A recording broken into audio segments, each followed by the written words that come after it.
भाई साहब किन्ने पैसे? 350 रुपया। जल्दी करी यार मेरी गड्डी ना निकल जावे।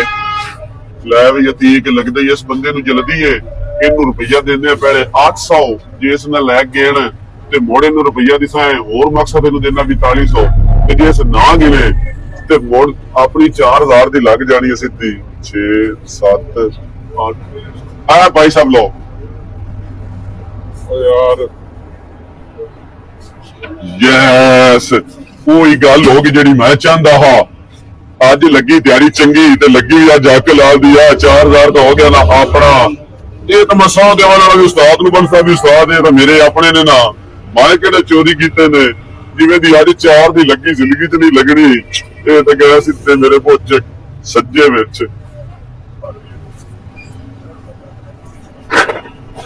अस्सलाम वालेकुम। वालेकुम सलाम। हाँ जी ठीक है कैसा आज का काम रहा? काम उस्ताद जी शुक्र माले ते काम चंगा रहा है। अज उस्ताद बड़ी लेट कर छड्डी यार उस शहर दे विच तैनूं पता ना अजकल ट्रैफिक दे बड़े मसले बने होंदे फिर बंदे नूं टेंशन तो बढ़ जांदी ना। अच्छा चलो वो तो खैर है हुण तुसीं इह करो मैनूं छुट्टी दिओ 3 मिनट उत्ते हो गए उस्ताद जी ते मैं भी हुण घर जाना है। चलो ठीक है मेहरबानी। नहीं एक मिनट ठहरो ना थोड़ा मैं क्या कि तलाशी तो देख दियो ना ऐ भाई उस्ताद हुण इतनी रोज बेतबारी नहीं भाईजान मैं तैनूं पहले आखा कि मेरी दुकान दे असूल ने मैं तुझे एंट्री आना है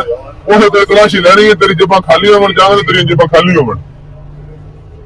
बिस्मिल्लाहिर्रहमानिर्रहीम। मेरे उस्ताद जी मेरे अपने ने मेरे अपने ने अक लाल दे उस्ताद जी थोड़े नहीं आएंगे। अखी तो अक लाल दी तू इतनी कमाई कर ली है इतनी तो मेरी पास सेल ना जितनी तो अपनी अक लाल दी कमाई दे भाई उस्ताद मैं इस तरीके नहीं मेरा आपू मैंने दे के क्या खर्चा दरअसल मैं तू तेरे छड़नी अबू तेरा दुकान है तेनों खर्चा दे के क्या कि तू अबू ने देना है वो सारे मैं सामान लेके जाना तो मेरे ने थोड़े किस मिलना थी रुपया कहना मैं चुप सही से 10 रुपये पैसे लेके तू नहीं मेरे ने दमी अवतार मार के दसना यार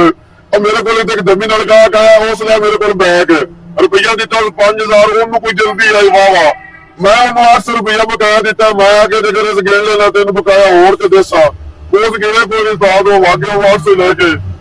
मुड़ते हक लाल लोगे मेरी मेहनत चार मेरा ऑनलाइन तो शैतान तो बात क्यों सारे तेरे नान साहब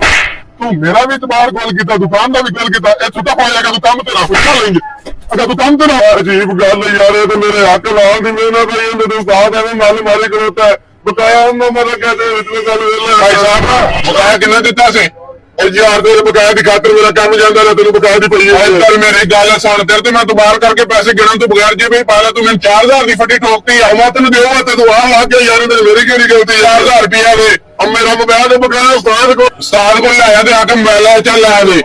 उस्ताद आ गया मुझे 4000 रुपये आ गया और जिन्हें 4000 देना ही का